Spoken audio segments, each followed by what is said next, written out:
Okay. I'm glad you reached out and that we're meeting and that we're going to have this conversation because I've kind of done an episode about this before. It was through the eyes of a friend of mine who was raised in the, what are they in Salt Lake City? Mormons. Oh, Mormons? In the Mormon church. Okay. He's not from Salt Lake City, but it's still a Mormon thing. So yeah, I think, it's an interesting thing and I'm a parent too. And it's like, okay, if my kids do something that is or their entire life and their entire personality is you explain it to me. It's a journey, right? Like that's the problem. Exactly what just happened to you right there happens to people in the church. It's a difficult thing enough for people who don't ascribe to a biblical foundation or a faith base, but that is exactly it. People get stuck for words and they don't know what to say. And then you wrap God around it and it's the perfect storm. So yeah. And then we have mental health crises all over the place. Right. So yeah, maybe just start with the beginning of your journey and how it all started and where you are today, I guess. Okay. And I'll intervene with pop-up questions and smart ass comments once in a while. That sounds perfect. I love it. I'll let you intro roll and then we'll go for it. How does that sound? I don't really do. I do an intro thing later. Oh, you do? Okay. Yeah. So we're just yakking and you're going to edit all this stuff. Yep. Beautiful. I love it. Yep. Okay. Oh, so you want me to start? Oh, okay. Well, but I guess like at what age did it start happening and when did you kind of get, I don't know. Yeah. Okay, so your story. We are just the quintessential family of 5, right? Like my husband and I are raising kids. We had 3 kids in 3.5 years. So we went from a couple of 2 to a family of 5 in under 5 years. So we were busy, but we were having a blast. It was my favorite thing in the world to be a mom. And my kids are awesome. And we did the homeschool thing for a number of years. And then Connor's our firstborn. He went to high school and because we were like, I don't want to mess with credits and get all that stuff. So we saw him go into high school, loving school, super involved, was very well received, very well liked, really. I mean, we were just getting all these great comments about conferences. Like he's so involved and he's really well loved here. And then we saw this like a trend down where he started struggling and started to rebel. We wondered like, what is going on? He started getting bullied really intensely at school. When you say rebel, what was he doing? A lot of back talk, wasn't coming home when he was supposed to be coming home, started to drink, was starting to use substances we didn't know at the time, but right, like because you're in denial. Can't be my kid. I can't be that family. And so you think, oh, it's all related to all this bullying. And he went down so far. Then, he found his group of friends and that group of friends was dangerous because it got further into, had a kid say, hey, you got ADHD, you could sell your meds. Ended up giving his meds to someone at school who was going to sell them for him. We, thank the Lord, we found out immediately, like before anything happened. But then we have this terrible decision, like our son just did this really dangerous thing and he doesn't realize the consequences that could happen. So we went to the school, we went to the police, and did this whole, like, it was hard. Are you in a big city or a small town or? No, small. I mean, so the town we were in was small. We're in a area of about 75,000 people, but this was a small community just outside that at this point. Gotcha. Midwestern. What's that? Midwestern. I take it. Wisconsin, typical Wisconsinites, right? I could tell by your accent. Say that again. I could tell by your accent. Yeah, I know. I can't help it. I can never escape it. You called me Tad. I probably did. And I say gay. Anyway. Apologies, right? No. So anyway, we just were seeing all of these really big struggles and depression. And then he was just falling into this really scary place. And of course, we're thinking it's all related to being bullied because he was getting shoved into lockers. His books were getting taken out of his backpack and thrown around. He was getting stuffed into lockers. He had a table shoved into him, left a huge bruise in his chest. And so we're thinking all of this stuff is related to being bullied. And it got so bad, of course, then there were attempts on his life. And we From just him. said, Connor, his own suicide attempts, correct. Okay. And we just said, Connor, we got to get you out of here. Like, this is not good. It's not healthy for you. And so we actually sent him to a place for struggling teens. It wasn't this like get up in the middle of the night and rip you from your bed, go. It was, we talked to him and said, this is not healthy for you. And we have exhausted all of the counseling here. We've done everything with school. We have tried everything. And so he went to a place for struggling teens when it was just before his 17th birthday. So he spent all of 17 there. He did disclose to them at that point that he was struggling with same-sex attraction, but they didn't tell us. He didn't tell us. It wasn't until he was 22 years old that he finally came out to us. Wow. Because he was shrouded in shame and didn't know. I remember the counseling appointment we had because we would go down to this facility. We never went more than 6 weeks without seeing each other. He would either come home or we would go to him. And the appointment that we had that he was going to disclose to us fell apart. He didn't even want to see us that weekend. Like, we're traveling on planes. This is a big deal. We're spending a lot of money to get to him. And he just couldn't do it. And of course. Was this facility, was it faith-based? They would say yes. They would say yes. There was not a lot of biblical foundational intentionality when the kids were there, but it was a faith-based, yes, we love God, but we don't judge anybody here. Okay. Because I was going to say, like, he obviously felt comfortable enough to come out and talk to them about. Yes. His counselors were amazing. Okay. He had some really, really wonderful people walking beside him. So that was helpful. I wouldn't recommend the facility as a whole, but a few individuals were incredible. So, sorry, you were saying he didn't want to share something when you went and visited and he broke down and Yes. Yep. Sorry. No, that's okay. So they thought that he was going to share with us. And we had started suspecting that he was struggling with sexuality. And this is 10 years ago, right? So we didn't have language. We didn't have resources. We had nothing to help us because at that point you're thinking, if I ask my child if he's struggling, then I feel like I'm accusing him of being gay. And what 17-year-old kid wants to be accused of being gay? Like, that's a relationship deal breaker too. So we were really stuck and we didn't have language. We didn't have support or understanding. We didn't have resources. And so it was just too hard for him at that point because he was afraid he was going to lose his family. And that risk was too great. So rather than disclose to his family, he carries depression, anxiety, shame, fear, suicidality, attempts on his own life. It's terrifying and it breaks my heart. And when he finally did come out to us, it was an explosion of fear and anger. And I'm gay. And if you think you're going to pray the gay away, you're not going to do this. And I just said to him, Connor, stop.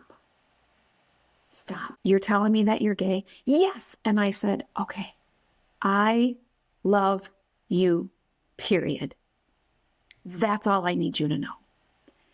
And I probably said too many nervous words after that, but I just wanted him to know nothing changes. I loved you 5 minutes ago. I love you now. I'm going to love you still. And I don't know what this looks like. I don't know what I'm doing or where to go, but I'll figure it out. We are going to do this together. I think that so this is something I've heard, and it was in, like, I'm from a small town in Saskatchewan, Canada. Sure. And a local person wrote a letter to our newspaper, and it was anyway, the whole point of their article was love the sin. No, I screwed that up. Hate the sin, love the sinner. But I mean, as a sinner, quote unquote sinner, that doesn't seem that helpful, right? Because I mean, people's behavior doesn't change. It's not at all, because and let's just unpack that sin for a minute. Yeah. Love the sinner, hate the sin. Hi, yeah. I'm in the club. And so I think as Christians, when we apply gospel love to people, somehow we tie the gospel to sexuality. Mm-hmm. And I'm not saying it is not important, but the gospel is not about sexuality. The gospel is about Jesus. The gospel is about what Jesus did on the cross for sinners. Hello, welcome. That's you. That's me. That's my LGBT kid and everybody else who lives and breathes.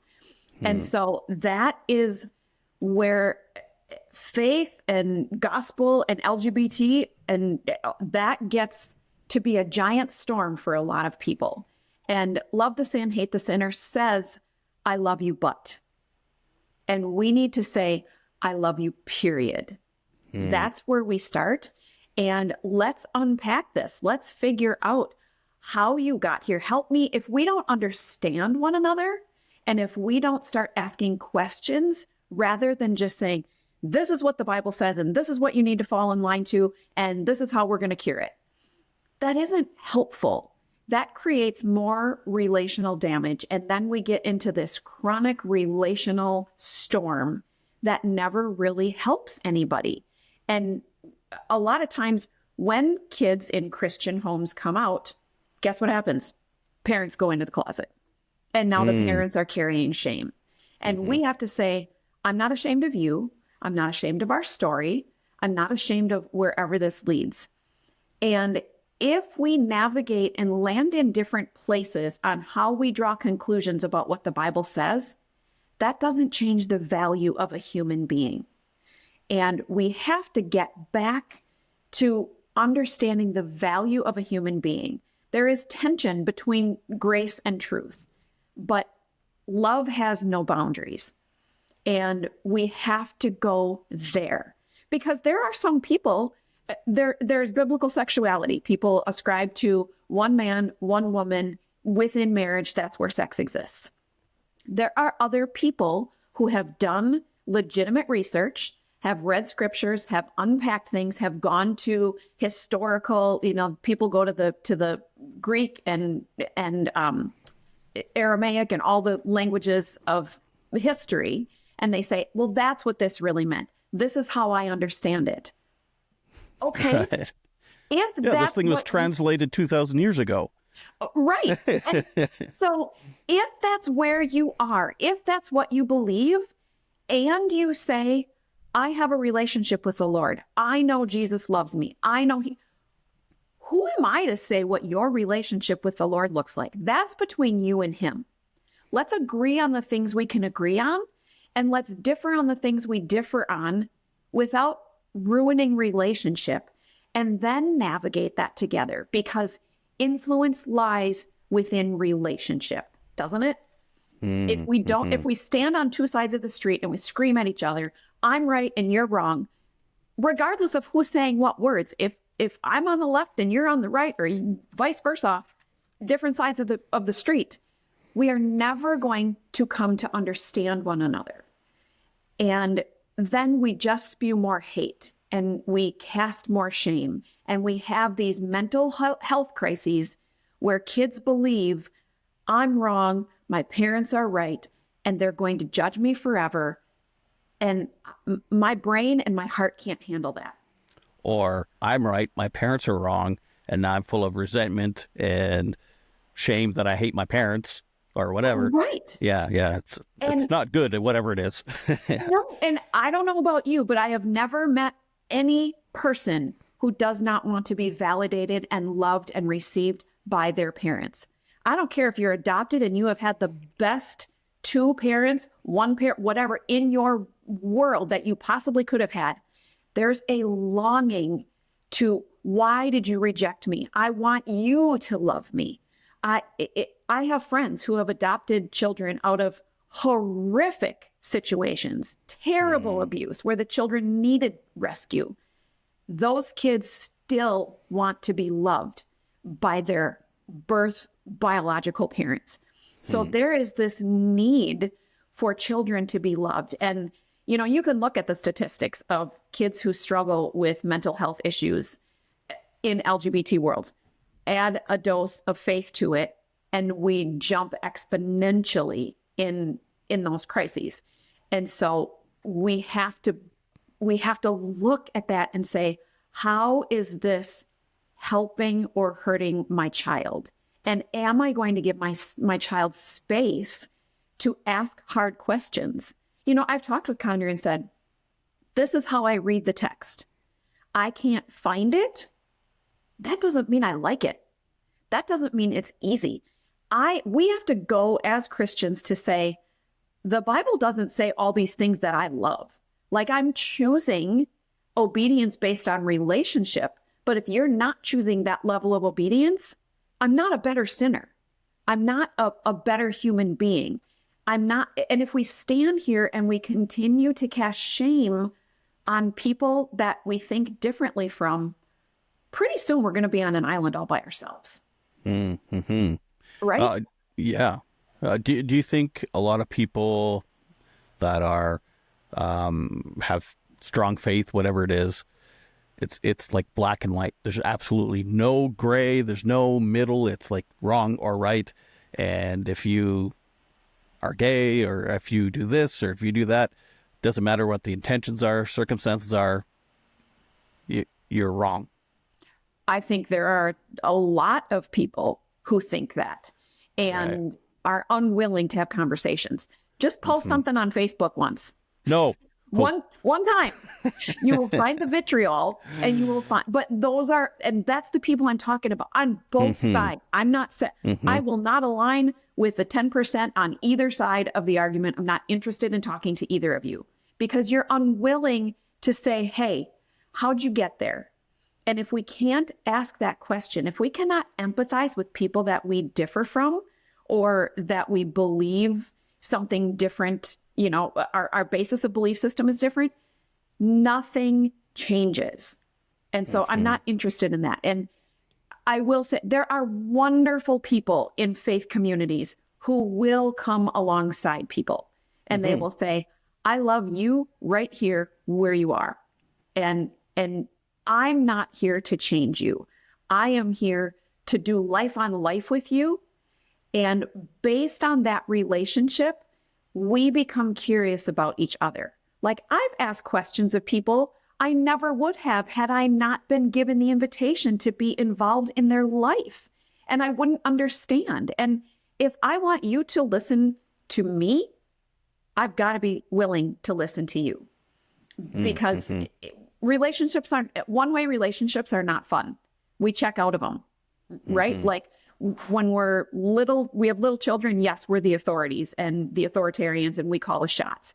But if we don't move with our children into relationship, kids are gone. If parents want to remain in that authoritative spot, you don't move into that friendship phase. You move into estrangement. And so, yes, I believe that there are people who, black and white, we're not going to talk about it. And that creates an unhealthy space for people. And I think a lot of it is the people who are holding such a hard line and refuse to talk to anybody. are dealing with their own pride that they don't even realize. And I tell you what, Todd, this journey has really made me look at my sin, my pride, my love. Like, we all love conditionally. Whether we admit it or not, we love with condition. We put everyone under our umbrella of whatever we will and we won't accept, right? But when you start looking at your own shortcomings, and if you are going to categorize as a believer sin, it's a sobering journey to say, what about me made me believe that I am better than you? And we do that all the time with each other. And I think that's half of the reason counselors' offices are full of people, like just trying to undo bad relationships based on bad and horrible treatment of people. Yeah. And so we get these belief systems ingrained in us, and it's like we have to deprogram ourselves before we can reprogram ourselves in a way. Yeah, and it's a journey. And I think a lot of parents, because we live in truth, here's the truth of the Bible. I'm not faulting. I share the whole foundational gospel of who Jesus is, like, you know, and that's what I want to get people back to. Like, when I'm having these big, hard conversations with Connor, he takes it back to sexuality and God doesn't believe gay is wrong. And I'm like, okay, let's take that off the table. Let's go back to who is Jesus and does he matter? Did he exist? Did he live? Did he die? Did he rise again? Did he go to heaven? Let's ask that question, right? Because if you're going to argue and be mad, I asked him the other day, I said, there are Christians who have relationship with the Lord and they say, my faith is intact. I love the Lord. I have faith in Jesus. I'm going to heaven. And I said, those people have drawn the conclusion based on whatever research they have done that God affirms homosexuality. Okay, fine. So if you believe that God says homosexuality is not wrong, what are you mad about? And he was like, huh. And I said, here's what I think. I think you're mad at people who ascribe to biblical sexuality, judge you for it, and treat you horribly for it. That's what you're mad about. Don't be mad at God. Ask him questions. Start digging through that and go, what about this matters? And how does that apply to my life? And it's really, it's teaching all of us to really think about what we think about and what we believe and how we see people and what goggles are we putting on. And I think we have to lay it all back down and say, I'm going to start over. I'm going to ask questions. What is real love? If we believe in a holy God who made mankind, why are we mistreating each other so poorly? We can't do that as believers. It's a terrible representation of the gospel. We're damaging people, and we can deliver our belief system and share that with people in love. And we can say, tell me about your belief system. Would you say it's hypocritical? Yeah. Okay, good. Wouldn't you? Yeah, definitely. I know all types of people that they're mucky mucks in the church, and they're some of the most immoral people I've ever met. Well, right. I mean, how many? Okay, and we've seen it, right? Like, we've seen the fall of big people. Like, we're preaching the gospel on Sunday, and then our life fell apart because of infidelity, and it's all over. Like, we are all struggling with something. We're all struggling. If it wasn't this, it'd be something else, you know? And so we have to take the stigma and shame out of this equation. And we have to help parents understand, you know, when I said to Connor, my goal is to help parents walk beside their children. You can hold the tension of grace and truth. And he said, forget the parents. You got to help the kids, Mom. And I'm like, okay, back up for a minute. Yes, that is true. We have got to reach out. I wish I had. Go ahead. I was going to say, do you think by helping the parents you are helping the children? Well, that's what I said to him. I said, hold up. Yes, I want to have an open door. If I could have a soft place for anyone who is rejected by their family to lay their head, my house would be it. But if we help the parents, we no longer have children in crisis. Right. Because we help parents say, hey, there are ways. I don't have a perfect formula, Todd. I'm not pretending to have the corner on truth. But what I do know. You're not enlightened? What's that? You're not enlightened? I'm not enlightened. I'm not. No. Oh. I am just a mom who says, I want to walk beside other parents to say, you can do this. Please don't reject your children. My son has lost friends to suicide. I can't tell you how devastating that is. There are not words to describe it. And when parents drive their children away and they end up literally contemplating their own lives, we can do better. I'm sorry, we can do better. And right. So... and I like that you mentioned that it's not even just about faith. It can be about anything that's like whether it's politics or whatever. We can just all do better and just listen to each other and still love and support each other, judgment free. You can disagree. I mean, I've talked to all types of people on the podcast here that I would never have the opportunity to talk to in life otherwise. Right. And it's amazing. And like, I don't know if you know the comedian George Carlin. He always says that individuals are amazing. Groups are bad. So when you get this group thought in an individual, you can still sit down and connect and be one-on-one, but you get them in a group and it just goes... I remember years ago when not Osama bin Laden, Iraq. Saddam Hussein. Yes, Saddam Hussein was captured. They had CIA, FBI, somebody spent hours and hours and hours and hours interviewing him, like inside government.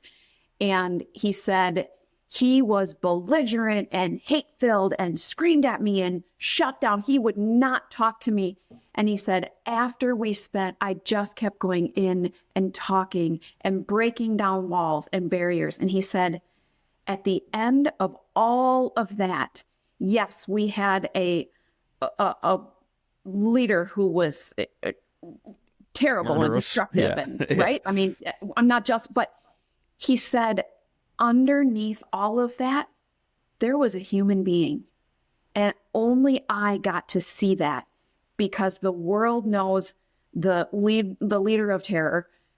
And after we broke it down, and you know what did that? Time, relationship, empathy. And I'm not justifying anything he did. I'm just saying when we spend time with people, we learn who they are. And that's where influence is granted. And so you get this federal government, agent who is after a terrorist and trying to save a whole bunch of people, going, we have to go after bad. But then you go down and you reduce it to the human being and go, somewhere beneath there, between all of this, there's a human being. And I think too many people are unwilling to see that because I'm over here and you're over here.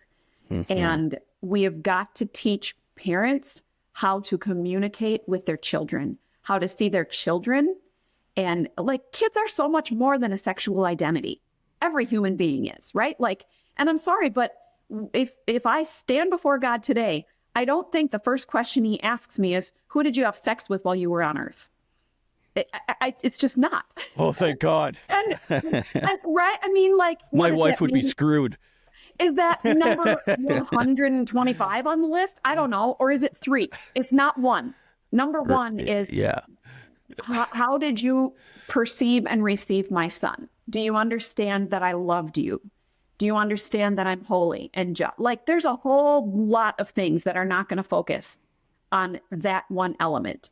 Mm-hmm. So when I created Pride and Promises, my goal is to really, A, keep kids alive, B, equip parents and help them understand you can hold on to your faith, but dang, you got to hold on to your child. And you can do both without compromising one or the other. And I think a lot of people, like, we were given some bad, you got to pick Jesus or your child.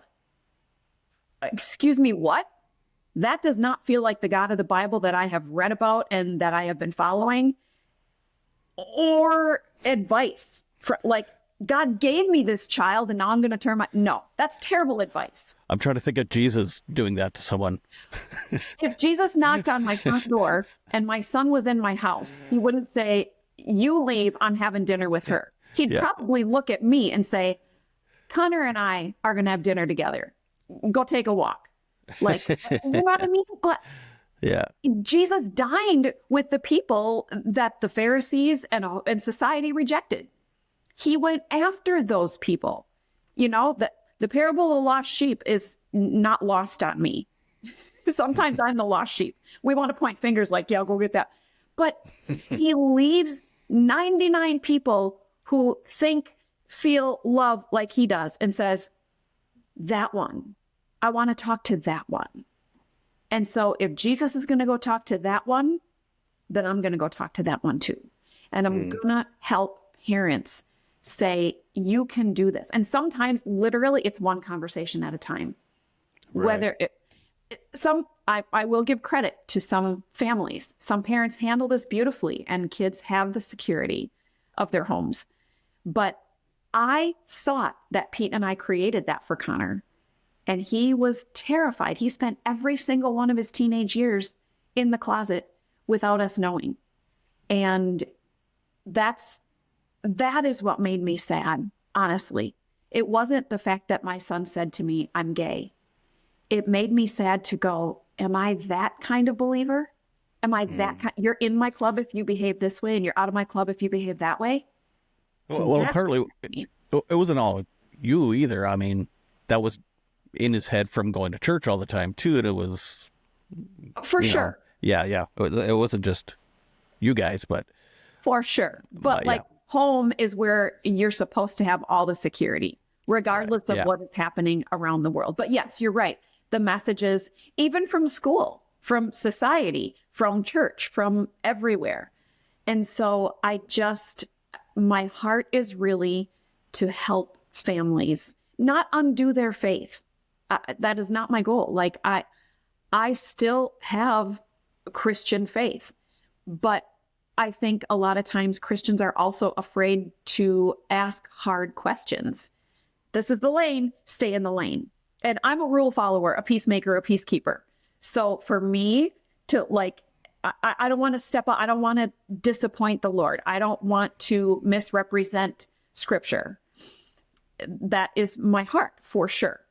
But if I'm not willing to go with my son and go, Mom, this doesn't make sense. I'm fearfully and wonderfully made. And God made me this. I didn't choose this. I believe him. A lot of believers will not believe that. I didn't choose heterosexuality. I was just attracted to guys. So I believe my son when he says that. What do we do with that? And if I don't go to him and say, you know what, Connor, this is hard. I don't understand it. Singleness feels unfair, right? Like if God says, I made man for woman and be fruitful and multiply, and then he calls people to singleness, that feels a little unfair. And we're afraid to say that as Christians because don't challenge God. Well, if I can't take my questions and my fears and my concerns and my angst to him, then who is he really? Who are we just serving a genie who's going to cast down good and bad based on behavior? Or is he someone secure enough to say, ask me and let's go there. And I will speak to the heart of the matter.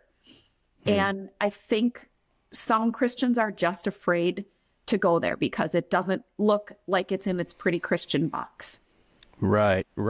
Yeah, I think that's really incredible that you can adapt your faith to circumstances. It's not set in stone. I mean, the 10 Commandments apparently are, but right. but I mean, over 2,000 years, things may have been lost in translation, including the empathy and just everything else. And I mean, I know people that even in the same, say, Lutheran or whatever, have widely different opinions because of who their minister, or I don't know if do Lutherans have ministers?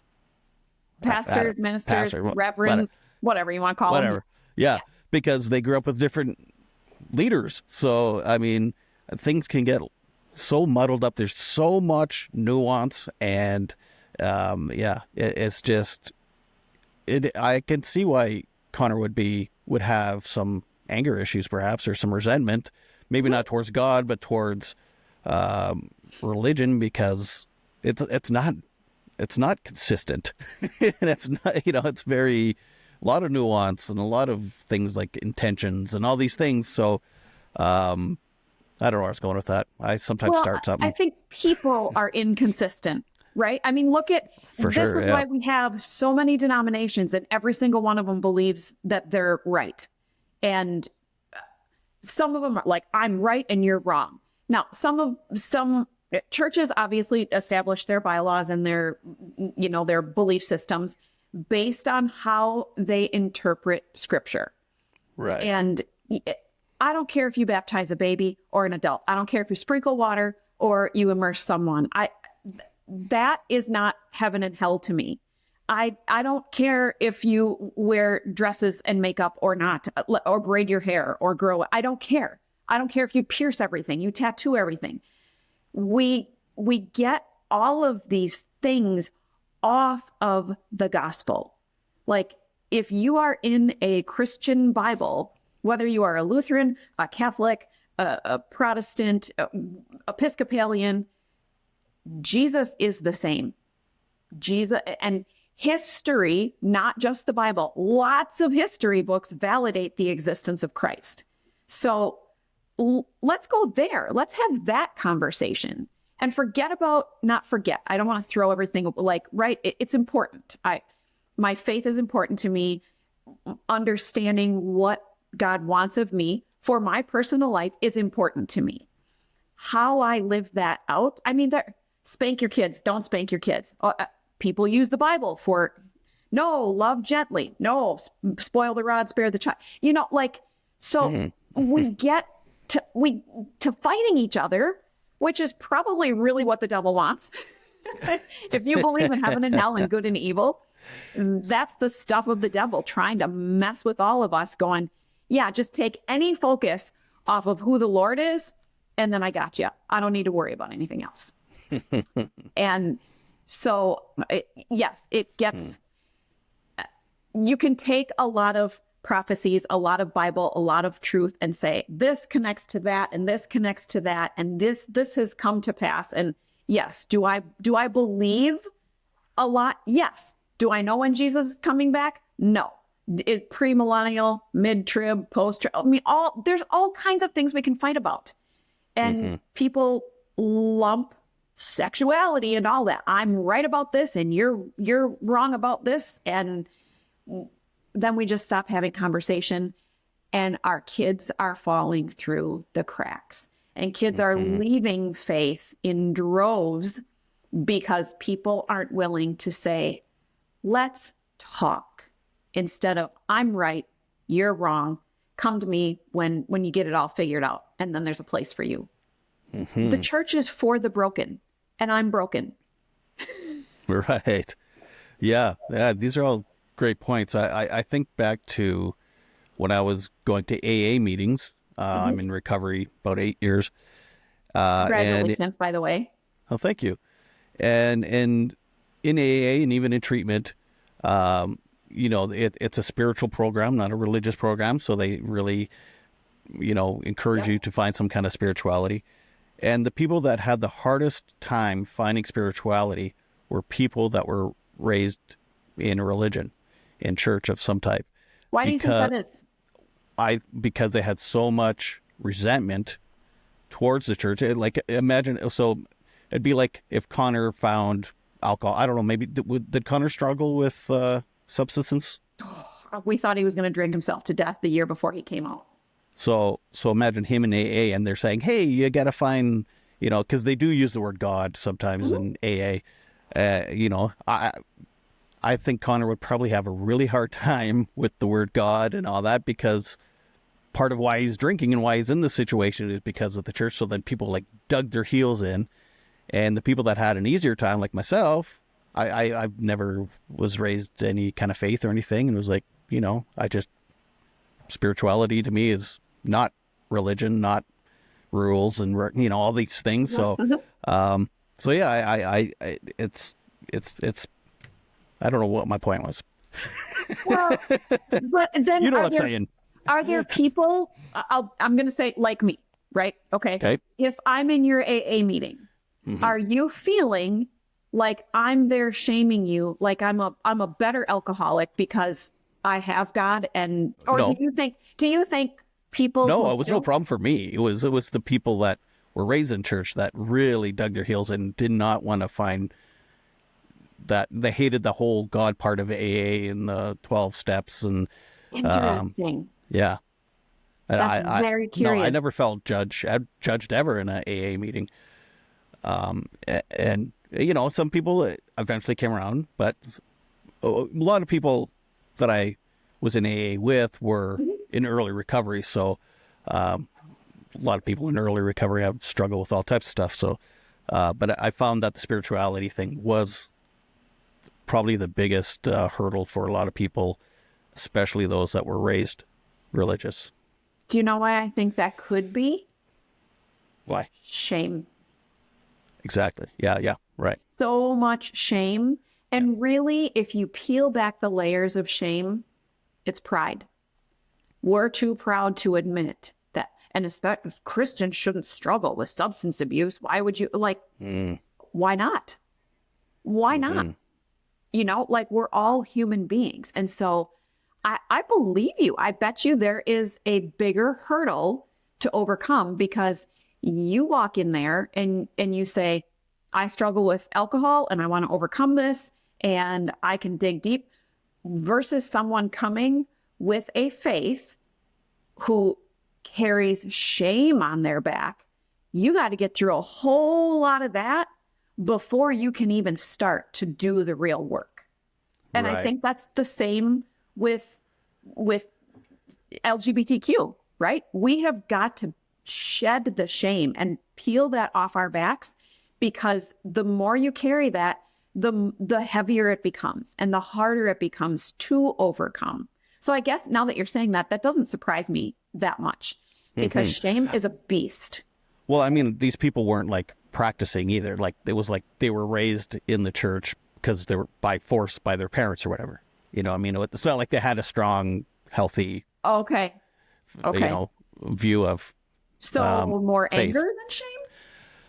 I think partly anger, shame and resentment and anger, and they saw maybe because of their parents' beliefs, the damage, kind of what we're talking about now, but instead of LGBTQ, it's about substance abuse or whatever. And, right. Or some people were, I'm not gonna lie, some people were sexually abused by people in the church. Some of them, certainly. Or trauma, some kind of trauma around faith or whatever. So, again, it was they almost had to deprogram before they could reprogram, where I didn't have to deprogram because I wasn't raised one way or another in any kind of faith. So I came in fresh. And I think some people believe you're programmed to believe this. Right. And I didn't I was raised in a family where my parents took us to church, but we didn't really talk about church was a Sunday thing. And I was not abused. Two-parent home. I had a great childhood. I had a great upbringing. Faith was not a strong part other than like my parents took us and believed, but we didn't really live it out. We didn't read the Bible together. We prayed for dinner. We didn't, and when I went to college, I was just looking for more. And so I started a faith journey, and Pete and I, when we got married, got involved in church. And so I wasn't programming my children. I found a lot of comfort. I found a lot of guidance. I found a lot of hope. And I believed it. And so, yes, we raised our children with biblical foundational beliefs. If I did it over again, I would still take my children to church. I would still present the gospel. I would have offered more room to ask questions, because I'm a rule follower and a peacekeeper. When I didn't have a lot of that guidance growing up, it was like, I found it. Here it is. I want to share this with you. We've got guidelines. And so that was really comforting to my personality type, right? But in doing so, we kept the road too narrow, and then accidentally and unintentionally cast shame on our kids if they had questions, or if they, right? Like, you grow up, even our girls, right? Purity culture, well, all of our kids. But my daughter said, Mom, I am not sorry that I saved my most precious gift of sexuality for my husband, but undoing that, like, you're married now, you have all the freedom in the world, turn it on.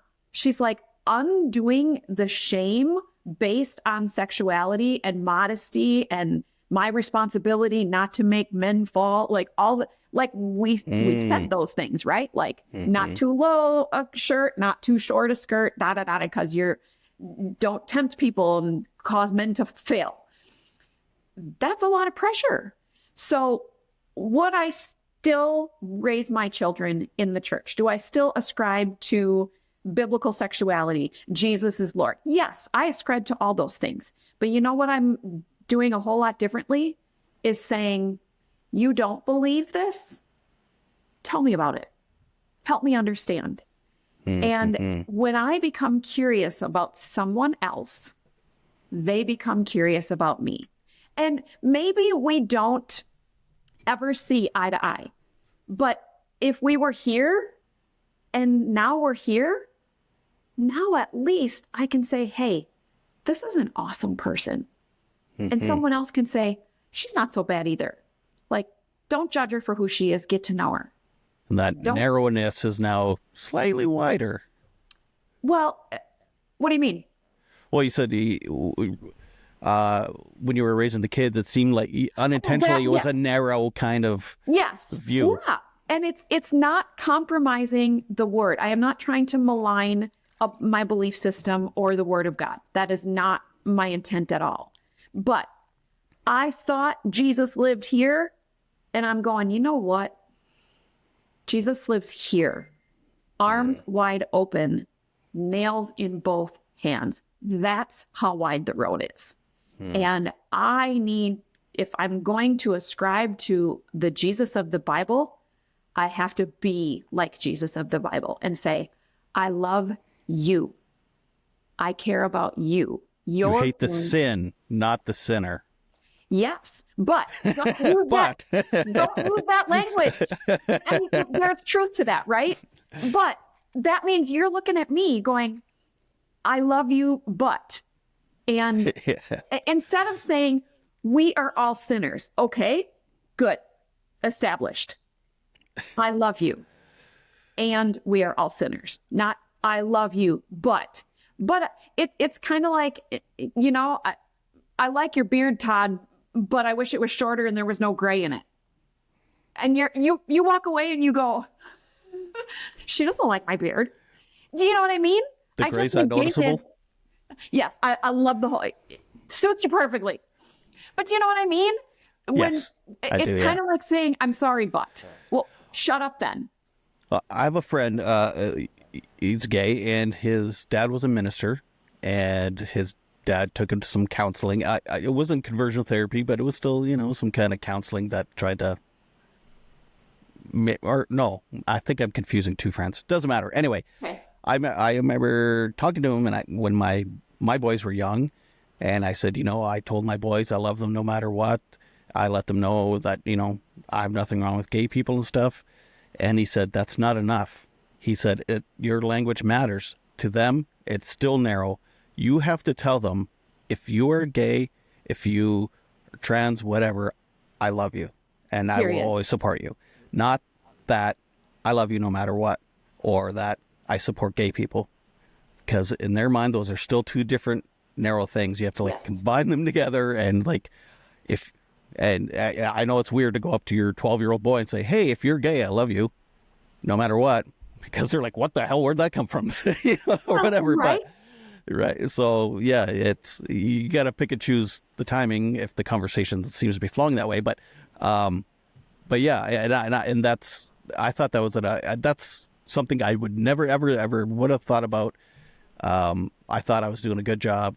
And so I went home that night and I was like, hey, guys, listen up. Yeah. I love you, period. I don't care what your sexuality is or what you turn into be or whatever. You'll always have our love and support and whatever. So anyway. Yes. My door is open. There's always a soft place for you to fall. And I want to talk. I want to learn and I want to walk beside you. And I'm going to love you. And that's what that's my heart of heart, is making sure that people in Connor's world hear me say, I love you, period. I love you, period. You are welcome in my home. There is space at my table every day of the week. And I want to help parents say, start there, because establishing a faith identity it's a journey. It is not a declaration. You're going to do this. It's not. And if we don't start understanding one another, then I'm not sure why I created Pride and Promises. So talk a little bit about Pride and Promises and what it is and how people can find it. And so it's exactly that. It is resources for Christian parents navigating faith when their children come out, or just walking beside LGBTQ kids, saying you can hold on to your faith while you hold on to your child. So I started, it's prideandpromises.com, just online. Sorry. Yeah. Prideandpromises.com. How do I say it? That's great. Perfect. Okay. Yep. See, now that sounds like calm to me, but whatever. Where are you sitting? Where am I sitting? Like what? Regina, Saskatchewan. Saskatchewan. Yeah. Oh, okay. So, see, did you hear the Youper? You just heard that. Sorry, I can't help it. My last name's Rennebaum. It's a big name in Wisconsin, apparently.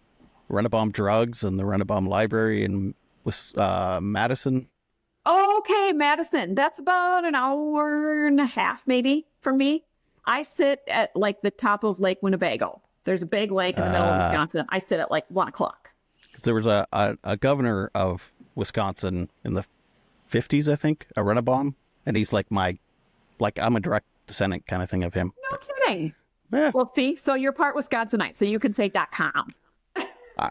I love it. I have family members from here that go on journeys to Wisconsin just to see all the different family stuff and whatever. They're treated like royalty. It's a great place to raise a family in a lot of regards. It's just too stinking cold. It's 2 below today. It's the 17th of February and it's 2 below zero. You know what the temperature was here this morning? Minus 38 Celsius. In Fahrenheit, that's minus 35. Shut your mouth. That's dumb. Do you just stay inside and never leave? Basically. That's awful. Congratulations. I mean, it's not like this on... it's been like this for the last few days. It's never all winter like this. It's just you hit 3 or 4 days like this, and people are like, "Holy shit!" And the way we say, "Well, at least we don't have earthquakes and tsunamis," to try to get through it. Right. We got fresh water. We'll never run out of water because we got the Great Lakes here. Yeah. Anyway, Sorry. it's cold. Anyway. Yes. Now a bunch of editing to do. Great. Okay. Parents can find me on prideandpromises.com. And I have lots of blogs that just offer perspective, like read through it and just lay a foundation beneath your feet. I have a free conversation starters, like where do I begin? And then I also have a workbook, and we do some community coaching. I offer one-on-one help for parents who are just really feeling stuck, to say, we can do this, but we have to start. And you could start today, even if you blew it with your child, because I know that there have been some explosions when kids disclose. And whether your child left your home because you made them, or they left because of shame or broken relationship or whatever reason, we can start some repair work, and we can build relationship with our children. And we can keep our faith primary for us, but we cannot demand it of our children. We have to represent gospel love well and go after our kids with that kind of love and tenacity, not with the clobber of truth. The Bible is not a weapon. And sometimes we have to set it down because it feels like a weapon to our children. I can kill a guy with a Bible, I bet. I'm coming hands open. I'm not, because if I'm coming with a Bible, a Bible feels like a gun to a lot of people. And we have to say, I am going to put this over here and I'm going to reach out to you. It's almost like, you got to renegotiate. Like when someone's trying to de-escalate a situation. The Bible feels like a weapon to people. And you wield it and say, it's not a weapon. It's not a weapon. It doesn't matter what I'm telling you. If your perception is the Bible is a weapon, then that is your reality. So put the weapon down for a moment. It doesn't mean because you set it down, it doesn't exist. The Bible still exists, and all the truth of the words that you set aside for a moment still exist. But now it gives you a gateway to reach into your child and say, I got you. So that's what I want to help parents do. That's my hope. Is parenting is tough. It's the hardest thing I've ever done in my life. Because I mean, I could say the most wonderful, amazing things to my kids, but because I said it, 100%. So it's like, God damn it, I can't win even when I'm trying my best to be understanding or sympathetic or empathetic. It's like, God damn it. Okay, so here's another thing that parents just cannot let go of. They think when they have an LGBT kid, it's my job. I have to pound the truth into you, and they cannot release it. And you know what, Todd? I have 3 adult children now. Connor's going to be 30 on Saturday. We're going to Chicago to celebrate. But it is no longer me who is the greatest influence and the person of admonishment and mentorship in their lives. Right. They have other people in their lives who can speak to them and they will listen to. And I, as a parent, have to be okay with that. Like, you are an adult, and my parents aren't my best confidants. My prayer tribe is. I've got my people. My parents don't know all the deepest, darkest secrets of my life. My friends, my mentors do. And we have got to trust the Lord to provide other people to our children to speak into their lives and to catch them so that we can work on our relationship, not our instruction. Parents don't like to hear that. You're like the footprints in the sand beside your kids up to a certain point, hoping that whatever that you've created, or not created, I guess, but like you inspired your children enough to then find the right group of people to keeping those footprints for you. We've raised great human beings, and they're going to find other great human beings to come beside them. And they're going to ask hard questions of themselves. They are going to explore and they're going to grow based on who they surround themselves with. And I believe that God puts good people in people's lives to do that. I ain't all in it.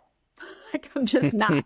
I am a somebody to my kids. I'm tight with all of my kids. Pete and I have great relationships with all of our kids, and our girls are married now, our sons-in-law. We have a blast together. But you know what? I'm not their greatest influence, and that's okay. I am exactly who they need me to be. They invite me into spaces. I don't go barging into places I'm not invited. And that can be a really hard boundary for any parent, but especially Christian parents, to respect. I mean, I'm just being honest, right? Like, we want to do it all. We want to be it all. And we got to let go and go, you're adults. You get to make independent decisions. I'm here for you. I've got you. I got you. I've got you. Man, parenting stuff. It's so hard. You're okay. My kids, dividends, none the same, right? My kids are 20 and 18, and you know they obviously make mistakes in their life still, and they're still living at home, and you know, sometimes I feel like a bit of a helicopter parent still, and then I have to remember, okay, when I was 20, what was I doing, and where was I, and how did I turn out? And it was like, you know what? These are pretty good guys I got here. Exactly. Right. Just perspective. Trust. Where but it's so hard. be? It's so hard watching them learn lessons. Oh. It's like, oh, I just want to tell them the result. Don't do this because this is going to happen. It's like, it's so hard to watch them go through this stuff. And that, like, oh. It's awful. And Connor is my kid. He's like, Mom, you know I got to touch the stove. Literally. Yeah, exactly. He has Tourette syndrome. And in the house we lived in when they were little, you would hit the back door, like stove, entry to the back door. And I told the kids, you guys, I just took this off the stove. Don't touch the burners. Because when we would leave, Connor would go, boop, boop, boop, boop, like OCD, Tourette's, touch the stove. And I told him, don't touch the stove when we leave. I just took that pan off. He had coils in his fingers. He's like, Mom, I'm still that kid. I got to touch the stove. And so you go, okay, now I can say, I can see you're about to touch the stove. I wish you wouldn't, but I'll be here when you need a bandage. And that's hard, isn't it? Because you want to prevent so much hurt, damage, life lessons, but they learn the lessons by remembering the failures. Right. So we catch them after they fall, I guess. Just don't come to me needing money because I don't have any. So right. Let that learn from my life lesson there. I hear you. Marry rich. Yeah. Or don't marry, whatever you want to do. I know. Money ain't everything. I'm telling you. It's just not. Like, no, it isn't. You could give me $1 million and I would still have all the same problems. You know? Yeah, exactly. Yeah. So I have a house paid off, but I still have an emotional mess. Before I let you go, is there anything we didn't talk about or anything I didn't ask that you wanted to make sure got said? Or think so. It's just my heart to really help parents know that they can navigate faith beside their LGBTQ kids. And we do not have to be ashamed of our children. And if we don't or yourself, you didn't fail as a parent. Thank you. You know, okay, let me say this quick. I remember, because you feel that burden, like, what did I do? What didn't I say? What did I say? What should I have? And I carried a lot of weight for, like, clearly I did something wrong. And even when Connor was making these terrible decisions and really going down a dangerous path, I thought, we did something terribly wrong. But my daughter had a friend who, she's the kid who reaches into the places where people are struggling and brings them to our house. It's just, we can count on it. This kid had no reason to be successful, to show up at school, to show up at work, to be a light and not a believer, but just this kid who was nailing it. Zero support at home. I mean, he was adopted and then given up by the adoptive family and went to an uncle who was not even related to it. Just a disaster of called his mom, the new mom who's not related at all. I'm at this party and people are drinking. I don't want to be here. Can you come get me? No, figure it out. The kid walked 10 miles home, like zero support. Okay. Now in life, has a job, doing great in school, involved in things, a soccer phenom at school. And I thought, what in the world? This kid has zero reason to be successful, and he's doing it. And his parents get no credit for what he is doing. Okay, so if a parent cannot take all the credit, conversely, we cannot take all the blame. We're doing the best job we know how to do. I mean, yes, we know. We can blame his parents for a lot of stuff, right? But if your child is struggling, it's not necessarily because you're a failure. And if your child has been successful, it ain't everything that you did. There's a person. Yeah, Dad. Yeah. Snorted. That's okay. You can edit that out. So I'm curious, how many people have you helped with We Promise? literally just launched. I've been doing this 10 years, a coffee cup at a time. Gotcha. So in that regard, hundreds of families, but one at a time. And I just became overwhelmed. Especially Connor and I did a lot of counseling a year and a half ago, and I found out a lot more stuff that I didn't know. And I was like, Connor, we have got to start helping people. We have got to start helping people. And so is Connor part of Pride and Promises? What's that? Is Connor part of Pride and Promises? He's not. Oh, okay. He is still struggling through some of the, he's like, Mom, I am so proud of you. I know you need to do this work. It's just hard for me because I'm still working through some of my own spiritual trauma. Gotcha. And so he is supportive from an arm's length away, but like I talk to him every day. He calls me every day. So we're tight, but right now he's like, I know that there's a place for me in it somewhere, but I'm not ready to go exactly to where you are because I'm still a little angry. And that's okay. That's good self-awareness. Yeah. Good boundaries. Yeah. Oh, awesome. Well, this has been fantastic. I'm so glad you reached out. Oh, I have to hit stop. Unless there's something else you wanted to say. Thank you. Thank you for having me and for allowing us to have a hard conversation. I appreciate it. Yeah, my pleasure. Be sure to subscribe and to like this video. You can listen on Apple Podcast and Spotify. This is Todd Rennebaum saying, make your beds and take your meds. Keep watching for more interviews with incredible people telling their stories of resilience and adversity with mental health and mental illness.